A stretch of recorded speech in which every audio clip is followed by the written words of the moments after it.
This is just another example of CNN and the far left. Really, they're helping the Clinton administration, the Clinton campaign, run their campaign. They're just part of their campaign. They really are. If you listen to what they say, I mean, the host, he should just stop working for CNN and go run for office, or support Mrs. Clinton straight out. Do they think Americans are crazy? Do they think that today was not a dog whistle? It was quite plain, quite obvious what Donald Trump said and what he meant, and people come on and they're trying to spin it into something else. It's just, I have been sitting watching this all day saying, do these people believe what's coming out of their mouths? And we can disagree about how imprudent he worded that, but to suggest that he was calling to violence means to me that you came into this with the idea that Donald Trump was calling to violence. Let me make the case afterwards. You didn't come into this with a clear and open mind. Listen, I endorsed Cruz in the primary campaign. I'm not a Trump surrogate. I'm supporting him now. Dan, what you're saying right now makes no sense. I'm sitting at home. I'm watching Donald Trump. I have 2 ears. I have 2 ears and I have 2 eyes, and I can see the reaction of the people behind me. And we're not stupid. Every single person you have on this panel, who are very smart people, David Gergen, who's respected. Hang on, will you let me finish, Dan? David Gergen, who's respected by people on both sides, by Republicans and by Democrats, who've worked for Republicans and Democrats, who has worked for a president who's had an assassination attempt, who's lived through presidents who've been assassinated, knew exactly what Donald Trump is saying, and we're supposed to be stupid enough not to understand that and to believe the spin coming from the surrogates and for people like you. You should be ashamed of yourself. It doesn't make it, Don, frankly, I'm ashamed that you're talking to me as if I'm a child when 12 years of my life No, you're treating me as a child because you're telling me what I'm supposed to hear. And you're sitting here on television lying to the American people. You don't know crap about this, Don. You're a TV guy. I was a Secret Service agent. Now cut off my mic. Do what you want. I'm not going to cut off your mic. I'm going to tell you that you're sitting here and you're lying to the American people. You're lying to the American people, and you know that you're lying to the American people. I'm lying. Dan Bongino. Right. I read these comments and a couple of people read them. Don, can we just nonsense. Can we go back to Jeffrey? The person who is wrong. But Dan, you're running for office in Florida. You're running for Congress. Yes. So do you support this kind of language, this kind of rhetoric coming from Donald Trump as someone who's running for elected office?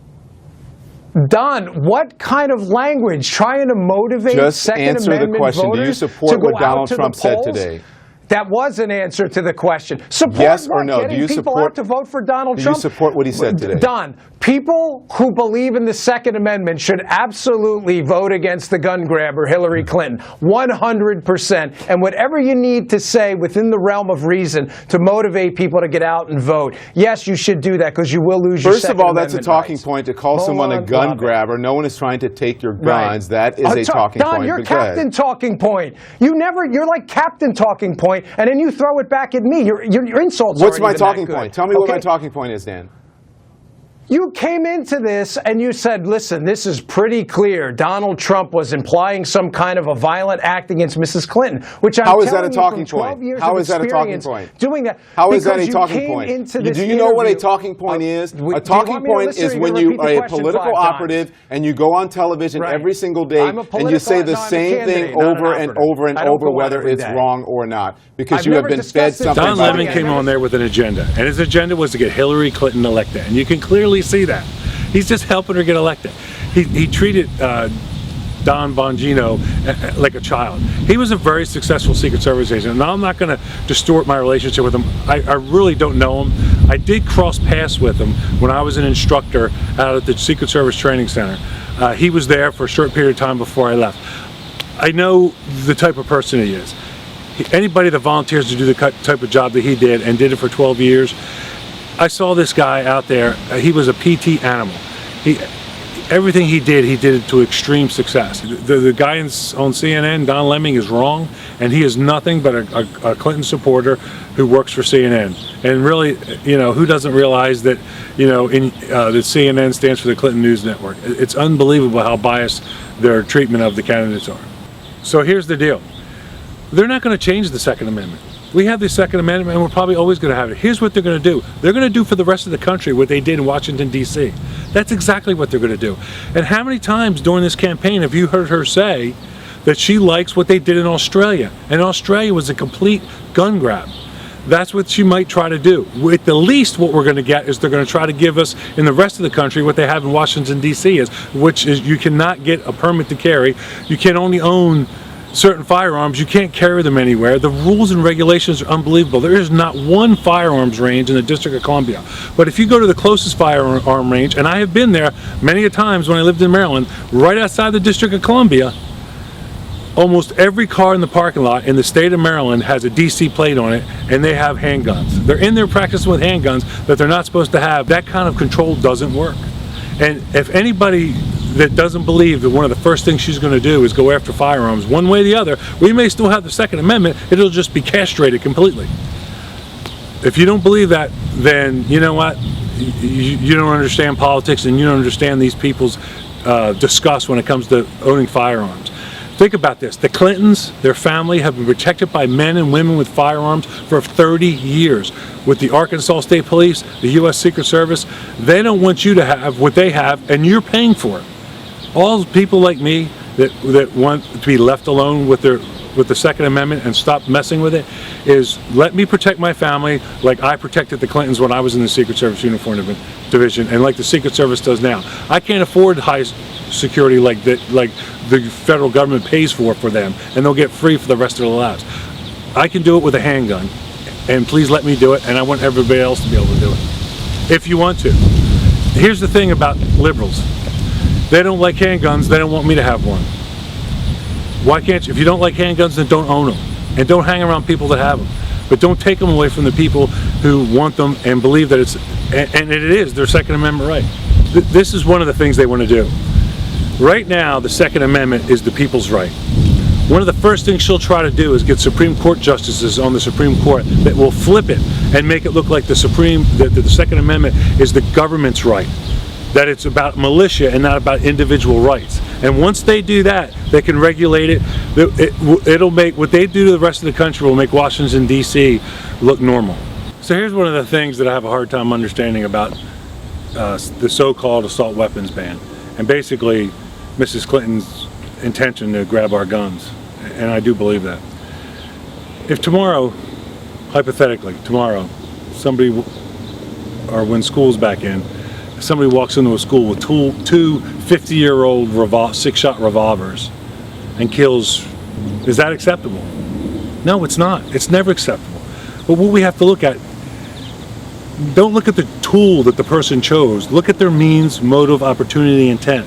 If he walks into that same school with a hammer and only kills 3 people, are you okay with that? Not, I guarantee you're not, especially if it's your kid or your neighbor's kid or your niece. So let's stop focusing on the tools that they use. Let me remind you that one of the worst murders that ever took place in the United States, 2 of them, one was 9/11, they used airplanes and box cutters. And the other one was Timothy McVeigh in Oklahoma City. He used a rented truck and 55-gallon polyurethane plastic drums full of fertilizer and diesel fuel. So let's focus on the means, motive, opportunity, intent of criminal minds, of people who decide they want to kill somebody, not the tool that they use. And yet have I heard anybody in France jumping up and down about giant trucks, that they shouldn't have giant trucks anymore, when just recently when a terrorist took a truck and ran it through a crowd of people, crushing them to death. But if you apply the same mentality, why does that truck need so much horsepower? The same mentality that they use when it comes to firearms. Why does that truck need to hold so much diesel fuel?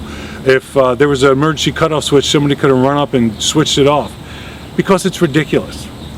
It's not the fact that this guy used a truck, it's that he had the jihad mentality. He decided that because of some perverted version of the Quran, he wanted to murder people, and that's what he did, and that's the tool that he chose. Don't focus on the tool, focus on his means, motive, opportunity, intent.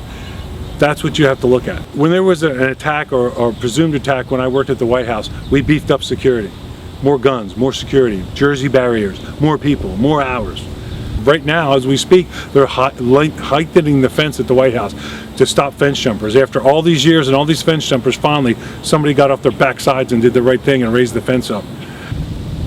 When it comes to a threat at a school, instead of beefing up the security of the school, what do they want to do? They want to destroy the Second Amendment and take away law-abiding citizens' rights to own firearms.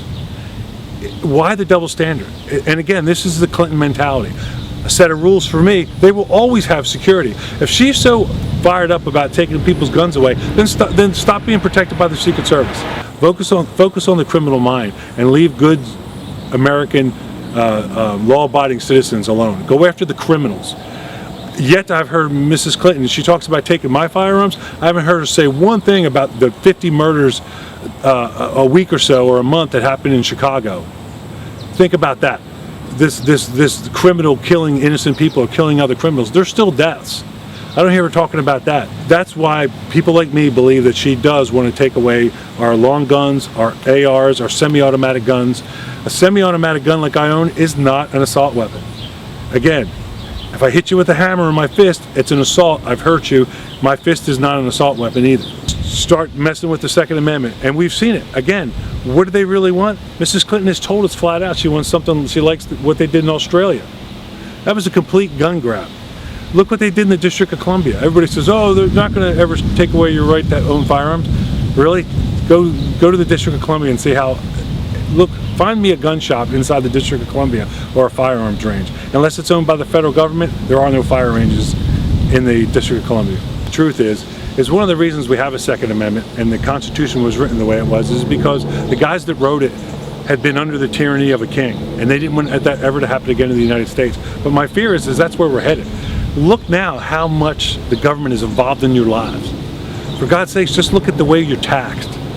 Look at, they want to get involved in our health care. They want to take care of us from the womb to the tomb. They get so involved in our lives. If you sat down and thought about how much you were taxed right now, you'd lose your mind. And you'd say, oh, Gary, well, I'm only in the 20% tax bracket. Okay, your pay maybe taxed at 20% or 25%, but let me tell you something. That pay that you get taxed on, and then you invest it. And one way or the other, you invest it in your retirement, it gets taxed again. Then you take that money and you go buy gas or a car. Your car is taxed, your gas is taxed, your oil is taxed. You buy food. Everything we do is taxed. That is not the way this country was supposed to be set up. And if nobody really pays attention and you let Mrs. Clinton get into office, it's just going to go closer and closer to that. And that's what's going to happen if Hillary Clinton gets elected. And we're just going to go from scandal to scandal. It's what I saw in my time in the Secret Service, and it's what I wrote about in my book, Crisis of Character.